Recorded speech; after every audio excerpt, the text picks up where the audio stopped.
இது நம்ம யார் சொன்னாங்களோ அவங்ககிட்ட தான் கேட்கணும். ஆனால் அது அவர் ஒரு கருத்து சொல்லியிருக்கிறாரு. அந்த கருத்தொட்டி அவர்கிட்டயே நம்ம கேட்டால் தான் சரியாக இருக்கும். என்ன கோணத்தில் சொன்னார், என்ன அதில் என்ன பின்னணி அப்படிங்கிறது தெரிஞ்சால் தான் நம்ம அதுக்கு பதில் சொல்ல முடியும்.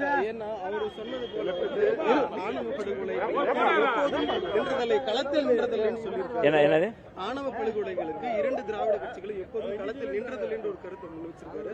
அதை வச்சு பாக்குறப்ப தலித்களுக்கோ இல்ல பட்டியல் சமூகத்துக்கோ 2 திராவிட கட்சிகள் இல்லை அப்படின்றத குறிப்பிட்டு பேசியிருக்கலாமா? ஏன்னா 2 பேரும் சேர்ந்து போட்டியிடக்கூடிய சூழல் உருவாகலாம் அப்படின்னு குறிப்பிட்டிருக்காரு. அதாவது ஆணவ படுகொலை தொடர்பாக தனி சட்டம் வேண்டும் என்று நீண்ட காலமாக விடுதலை சிறுத்தைகள், இடதுசாரிகள் தமிழ்நாட்டில் அது ஒரு இயக்கமாக பரப்புரையாக நாங்கள் முன்னெடுத்து வரோம்.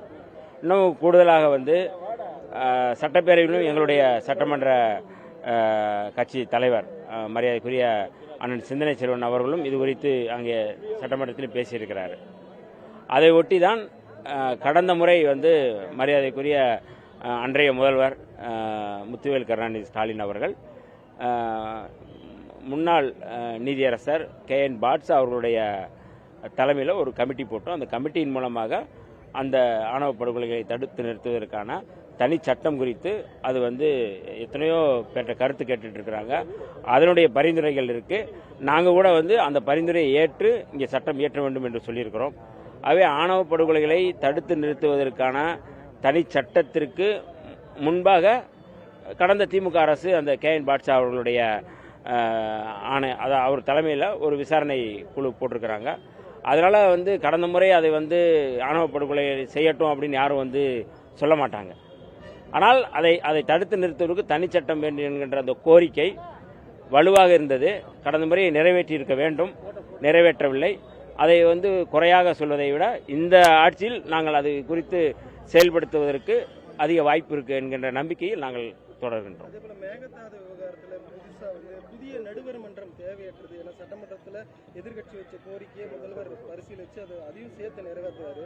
இந்த புதிய நடுவர் மன்றம் மீண்டும் ஒரு குழப்பத்தை ஏற்படுத்தும் சொல்லிட்டு பாமக உள்ளிட்ட எதிர்கட்சிகளும் அதுக்கு எதிர்ப்பு தெரிவிச்சிருக்காங்க. ஈவன் கம்யூனிஸ்ட் அதாவது சட்டப்பேரவையில் மிக தெளிவாக மாண்புமிகு முதல்வர் அவர்கள் முன்மொழிந்தார்கள்.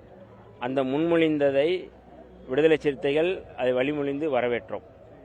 பாமகவும் அதை வரவேற்றது, திராவிட முன்னேற்ற கழகமும் வரவேற்றது.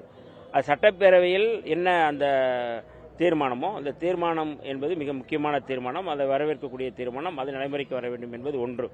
இரண்டாவதாக அனைத்து கட்சியினரும் சேர்ந்து பிரதமரை அல்லது அது சார்ந்த துறை சார்ந்த அமைச்சரை சந்தித்து தமிழ்நாட்டுடைய குரலாக அது வலியுறுத்த வேண்டும் என்று சட்டப்பேரவையில் அடுத்த நாள் விவாதத்திலும் எழுப்பப்பட்டது.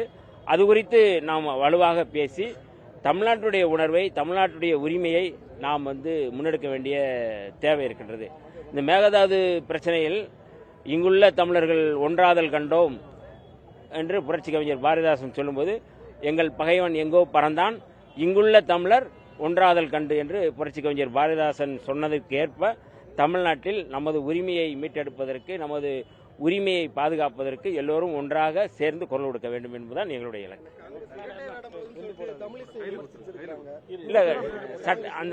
அதே தீர்மானத்தை வழிமொழிந்து முதல்வர் அவர்கள் முன்மொழிந்ததை வழிமொழிந்து காங்கிரஸ் கட்சியினுடைய சட்டமன்றத்தில் அமைச்சர் ராஜேஷ்குமார் அவர்கள் அதை வரவேற்று பேசியிருக்கிறாரு.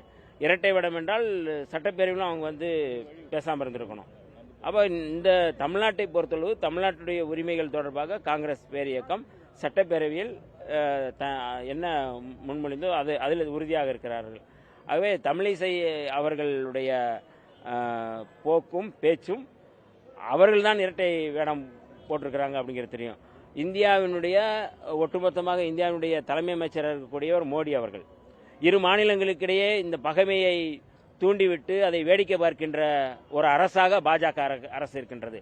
அந்த பொறுப்புணர்வோடு பேசாமல் காங்கிரஸ் கட்சியை குறை சொல்வதை விட்டுவிட்டு முழுமையாக இது தமிழர்களுக்கான உரிமை, தமிழ்நாட்டுக்கான உரிமை என்று மரியாதைக்குரிய தமிழிசை அம்மா அவர்கள் இதை பேசுவதற்கு தயாராக இருக்கிறார்களா என்று நான் கேள்வி கேட்க விரும்புகிறேன். விரைவில் அனைத்து கட்சி கூட்டம் எதிர்பார்க்கலாம். இல்லை, அதுக்கு எழுப்பியிருக்கிறாங்க. அது குறித்து நாங்களும் கோரிக்கை எழுப்பியிருக்கிறோம். எங்களுடைய தலைவர் அவர்கள் முதலில் இந்த மேகதாது பிரச்சனை வந்த பொழுது உடனடியாக அதை கோரிக்கை எழுப்பினோம். அது குறித்து நம்ம பேசிட்டு இருக்கிறோம்.